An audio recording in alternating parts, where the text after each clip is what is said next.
ಓಂ ಪ್ರಾಂ ಪ್ರೀಂ ಪ್ರೌಂ ಸಹ ಶನೈಶ್ಚರಾಯ ನಮಃ. ನಮಸ್ಕಾರ ಸ್ನೇಹಿತರೆ, welcome to VRL Astro and Ayur 369 YouTube channel. ದುಡ್ಡು ಕೊಟ್ಟು ಕಲಿಯುವುದು ಶಾಲೆಯಲ್ಲಿ, ಕಣ್ಣೀರಿಟ್ಟು ಕಲಿಯುವುದು ಜೀವನದಲ್ಲಿ. ಮಕರ ರಾಶಿಯವರ ಪೂರ್ವಜನ್ಮದ ಆತ್ಮಯಾತ್ರೆಯ ರಹಸ್ಯಮಯ ಕಥೆಯ ಬಗ್ಗೆ ಈ ವಿಡಿಯೋದಲ್ಲಿ ತಿಳಿಸಿಕೊಡಲಿದ್ದೇನೆ.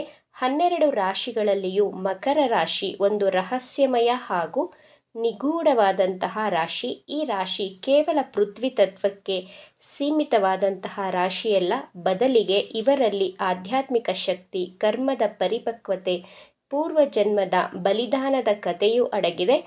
ಮಕರ ರಾಶಿಯವರು ಪೂರ್ವಜನ್ಮದಲ್ಲಿ ಒಬ್ಬ ಹೋರಾಟಗಾರ, ಯೋಧನಾಗಿದ್ದು ತನ್ನ ದೇಶಕ್ಕೋಸ್ಕರ, ಧರ್ಮಕ್ಕೋಸ್ಕರ, ಮಾನವೀಯತೆಗೋಸ್ಕರ ಹೋರಾಟ ಮಾಡಿ ತನ್ನ ಜೀವವನ್ನು ಬಲಿದಾನ ಮಾಡಿರುವವರು.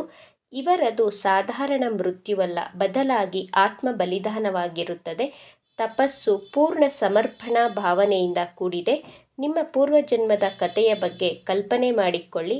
ನಿಮ್ಮ ಹಿಂದಿನ ಜನ್ಮದಲ್ಲಿ ಒಬ್ಬ ವೀರ ಸೈನಿಕ ತನ್ನ ದೇಶಕ್ಕೋಸ್ಕರ, ಧರ್ಮಕ್ಕೋಸ್ಕರ ಪ್ರಾಣತ್ಯಾಗವನ್ನು ಮಾಡುತ್ತಾನೆ.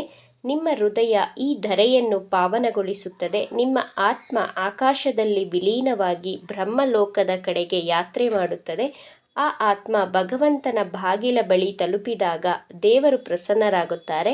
ಅವರು ಹೀಗೆ ಹೇಳುತ್ತಾರೆ: ಏ ಆತ್ಮ, ನೀನು ಪೃಥ್ವಿಯ ಮೇಲೆ ನನ್ನ ನ್ಯಾಯ ಹಾಗೂ ಧರ್ಮದ ರಕ್ಷಣೆಯನ್ನು ಮಾಡಿದ್ದೀಯಾ. ನಿನ್ನ ಪ್ರಾಣವನ್ನು ಬಲಿದಾನ ಮಾಡಿದ್ದೀಯಾ. ನೀನು ಸಾಧಾರಣವಾದ ಆತ್ಮವಲ್ಲ, ನನಗೆ ಬಹಳ ಪ್ರಿಯವಾದ ಆತ್ಮವಾಗಿದ್ದೀಯಾ. ದೇವರು ಹೇಳುವುದು: ಈಗ ನಿನಗೆ ಮಕರ ರಾಶಿಯಲ್ಲಿ ಜನ್ಮವಾಗುವಂತೆ ಮಾಡುತ್ತೇನೆ. ಇದು ನನ್ನದೇ ಆದಂತಹ ಕರ್ಮ ಪ್ರಧಾನ ರಾಶಿಯಾಗಿದೆ, ಧರ್ಮಕ್ಕೆ ಅಧಿಪತಿಯಾದಂತಹ ರಾಶಿಯಾಗಿದೆ. ನನಗೆ ಇಷ್ಟವಾದವರು, ಕರ್ಮಕ್ಕೆ ಪ್ರಾಧಾನ್ಯತೆ ಕೊಡುವವರಿಗೆ ಮಾತ್ರ ಮಕರ ರಾಶಿಯಲ್ಲಿ ಜನಿಸುವಂತೆ ಮಾಡುತ್ತೇನೆ.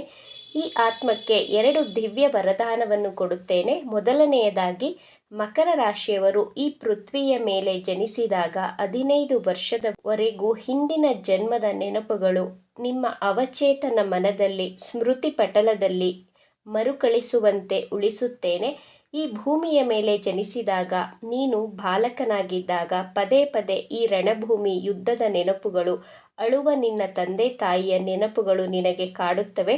ಈ ನೆನಪುಗಳು ನಿಮಗೆ 15 ವರ್ಷದವರೆಗೂ ಪದೇ ಪದೇ ನೆನಪಾಗಿ ನಿಮ್ಮ ಮನಸ್ಸನ್ನು ಭಾವನಾತ್ಮಕವಾಗಿ ವಿಚಲಿತಗೊಳಿಸಿ ನಿಮ್ಮ ವರ್ತಮಾನದ ಬದುಕನ್ನು ವಿಶೇಷವಾಗಿ ಅರ್ಥ ಮಾಡಿಕೊಳ್ಳಲು ಸಹಾಯಕವಾಗುತ್ತದೆ. ಅಂತರ್ಜ್ಞಾನದ ಮುಖಾಂತರ ಪೂರ್ವಜನ್ಮದ ಸಂಬಂಧಗಳನ್ನು ಗುರುತಿಸಿಕೊಳ್ಳಿ. ಇದು 2ನೆಯ ವರದಾನವಾಗಿದೆ. ನಿಮ್ಮ ಜೀವನದಲ್ಲಿ ಹೊಸ ವ್ಯಕ್ತಿಗಳ ಪರಿಚಯವಾದಾಗ, ನಿಮ್ಮ ಬಾಳಲ್ಲಿ ಹೊಸ ವ್ಯಕ್ತಿಗಳ ಆಗಮನವಾದಾಗ, ಮಿತ್ರರು, ಶತ್ರುಗಳು, ಗುರುಗಳು, ವಿದ್ಯಾರ್ಥಿ, ಪ್ರೇಮಿ, ಯಾರಾದರೂ ಸರಿ, ಅಪರಿಚಿತ ವ್ಯಕ್ತಿಗಳ ಆಗಮನವಾದಾಗ ನಿಮ್ಮಲ್ಲಿ ಪೂರ್ವಾಭಾಸವಾಗುತ್ತದೆ. ನಿಮ್ಮ ಅಂತರ್ಜ್ಞಾನದಿಂದ ಆ ಸಂಬಂಧಗಳು ನೆನಪಿಟ್ಟುಕೊಳ್ಳುತ್ತೀರಾ. ನಿಮ್ಮಲ್ಲಿ ದಿವ್ಯ ಸ್ಪಂದನವಾಗುತ್ತದೆ. ನಿಮ್ಮಲ್ಲಿರುವಂತಹ ಒಂದು ಚೇತನ ಜಾಗೃತವಾಗುತ್ತದೆ. ಈ ವ್ಯಕ್ತಿ ನನ್ನ ಪೂರ್ವಜನ್ಮದಲ್ಲಿ ಹೇಗೆ ಕನೆಕ್ಟ್ ಆಗಿದ್ದರು ಅಂತ ನಿಮಗೆ ಗೊತ್ತಾಗುತ್ತದೆ. ನಿಮ್ಮ ಇಂಟ್ಯೂಷನ್ ಸ್ಟ್ರಾಂಗ್ ಆಗಿರುತ್ತದೆ. ಮಕರ ರಾಶಿಯವರ ಬಾಲ್ಯ ಜೀವನ ಸಾಧಾರಣವಾಗಿರುವುದಿಲ್ಲ. ಅತಿ ಗಂಭೀರ, ಅಂತರ್ಮುಖಿಯಾಗಿರುತ್ತೀರಾ. ಬೇರೆ ರಾಶಿಯವರು ತನ್ನ ಬಾಲ್ಯ ಜೀವನದಲ್ಲಿ ಆಟ ಆಡುವುದು, ಮೋಜು ಮಸ್ತಿ ಮಾಡಿದರೆ, ಮಕರ ರಾಶಿಯವರು ತನ್ನ ಬಾಲ್ಯದಲ್ಲಿಯೇ ಮೌನ, ವಿಚಾರ ಮಗ್ನರಾಗಿರುತ್ತೀರಾ. ನಿಮ್ಮ ಕನಸಿನಲ್ಲಿ ಬೇರೆ ಪ್ರಪಂಚ, ಕೆಲವೊಂದು ಸಲ ಯುದ್ಧ ಭೂಮಿ ಇರುವ ಹಾಗೆ, ಕೆಲವು ಬಾರಿ ವಿಶೇಷ ವ್ಯಕ್ತಿಗಳ ದರ್ಶನವಾಗುತ್ತದೆ. ಮಕರ ರಾಶಿಯವರಿಗೆ 15 ವರ್ಷ ಕಳೆದ ಹಾಗೆ ನಿಮ್ಮ ಪೂರ್ವಜನ್ಮದ ನೆನಪುಗಳು ಕ್ರಮೇಣವಾಗಿ ನಿಮ್ಮ ಸ್ಮೃತಿ ಪಟಲದಿಂದ ದೂರವಾಗುತ್ತದೆ. ಜೀವನದಲ್ಲಿ ವ್ಯವಹಾರ, ಜವಾಬ್ದಾರಿಗಳು ನಿಮ್ಮನ್ನು ಪೂರ್ವಜನ್ಮದ ನೆನಪುಗಳನ್ನು ಮರೆಸುತ್ತದೆ. ನೀವು ಯಾವುದಾದರೂ ಅಪರಿಚಿತ ವ್ಯಕ್ತಿಗಳನ್ನು ಭೇಟಿಯಾದಾಗ ಇವರನ್ನು ಎಲ್ಲೋ ನೋಡಿದ್ದೇನೆ ಎಂದು ಪೂರ್ವಾಭಾಸವಾಗುತ್ತದೆ. ಈ ಜಾಗಕ್ಕೆ ಮೊದಲೇ ಭೇಟಿ ನೀಡಿದ್ದೇನೆ, ಈ ಜಾಗಕ್ಕೆ ಮೊದಲೇ ಬಂದಿದ್ದೇನೆ ಅನ್ನಿಸುತ್ತದೆ. ಇದು ಕಲ್ಪನೆಯಲ್ಲ, ದಿವ್ಯ ಅಂತರ್ಜ್ಞಾನವಾಗಿದೆ. ದೇವರು ಮಕರ ರಾಶಿಯವರಿಗೆ ಕೊಟ್ಟಂತಹ ವಿಶೇಷ ವರವಾಗಿದೆ. ಮಕರ ರಾಶಿಯವರು ತನಗೋಸ್ಕರ, ತನ್ನ ಸ್ವಾರ್ಥಕ್ಕೋಸ್ಕರ ಜನಿಸಿರುವುದಿಲ್ಲ. ಸಮಾಜಕ್ಕೋಸ್ಕರ, ಕುಟುಂಬದವರಿಗೋಸ್ಕರ ಸೇವೆ ಮಾಡಲು ಹುಟ್ಟಿರುತ್ತೀರಾ. ವಯಸ್ಸಾದ ವ್ಯಕ್ತಿಗಳ ಜೊತೆ ವಿಶೇಷ ಪ್ರೀತಿ ಅಭಿಮಾನವನ್ನು ಇಟ್ಟುಕೊಂಡಿರುತ್ತೀರಾ.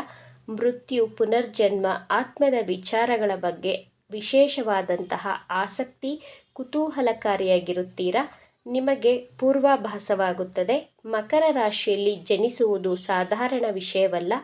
ದೇವರ ವಿಶೇಷ ಅನುಗ್ರಹವಿರುವಂತಹ ರಾಶಿ. ನಿಮ್ಮ ಆತ್ಮ ಅನೇಕ ಜನ್ಮಗಳಿಂದ ಅನುಭವವನ್ನು ಪಡೆದುಕೊಂಡು ಹುಟ್ಟಿರುವಂತಹ ಆತ್ಮ. ಮಕರ ರಾಶಿಯವರ ಅಪೂರ್ಣ ಯಾತ್ರೆಯ ಸಾರಾಂಶ ನೋಡುವುದಾದರೆ, ಭೂಮಿಯಿಂದ ಆಕಾಶದವರೆಗೂ ವಿಲೀನವಾದಂತಹ ಯೋಧ, ಸ್ವಾರ್ಥವಿಲ್ಲದ ತನ್ನ ಸಮಾಜ, ಕುಟುಂಬಕ್ಕೋಸ್ಕರ, ದೇಶಕ್ಕೋಸ್ಕರ ಸೇವೆ ಸಲ್ಲಿಸಿ ಕೊನೆ ಉಸಿರು ಇರುವವರೆಗೂ ಹೋರಾಟ ಮಾಡಿ ಅಮರನಾದೆ.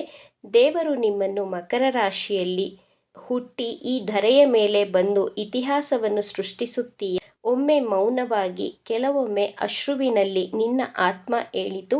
ಆ ಭಾಷೆಯಲ್ಲಿ ಮಕರ ರಾಶಿಯವರೇ, ನೀವು ಸಾಧಾರಣ ವ್ಯಕ್ತಿಗಳಲ್ಲ. ನೀನು ಶೇಷಕತೆಯ ಪಾತ್ರ. ನೀನು ಸಮಯದ ಮೆಟ್ಟಿಲುಗಳನ್ನೇರುವ ಒಂದು ಮಂತ್ರ. ಒಬ್ಬ ಯೋಧ, ತಪಸ್ವಿ.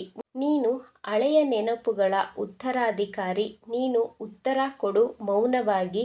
ನೀನು ಕಷ್ಟಗಳಿಗೆ, ಮೃತ್ಯುವಿಗೆ ಭಯಪಡುವುದಿಲ್ಲ. ಮೃತ್ಯುವಿನ ನಂತರವೂ ದೇವರ ಹೃದಯವನ್ನು ಗೆಲ್ಲುವೆ ಎಂದು. ಈ ವಿಚಾರಗಳು ನಿಮಗೆ ಇಷ್ಟ ಆಗಿದ್ರೆ ನಮ್ಮ ಚಾನಲನ್ನು ತಪ್ಪದೇ ಸಬ್ಸ್ಕ್ರೈಬ್ ಮಾಡ್ಕೊಳ್ಳಿ. ಈ ವಿಡಿಯೋಗೆ ಒಂದು ಲೈಕ್ ಕೊಡೋದನ್ನು ಮರಿಬೇಡಿ. ಈ ವಿಡಿಯೋವನ್ನು ನಿಮ್ಮ ಫ್ರೆಂಡ್ಸ್ ಹಾಗೂ ಫ್ಯಾಮಿಲಿ ಗ್ರೂಪಲ್ಲಿ ಹೆಚ್ಚು ಶೇರ್ ಮಾಡಿ. ನಿಮ್ಮ ಅಭಿಪ್ರಾಯಗಳನ್ನು ತಪ್ಪದೇ ಕಮೆಂಟ್ ಮಾಡಿ. Thank you friends.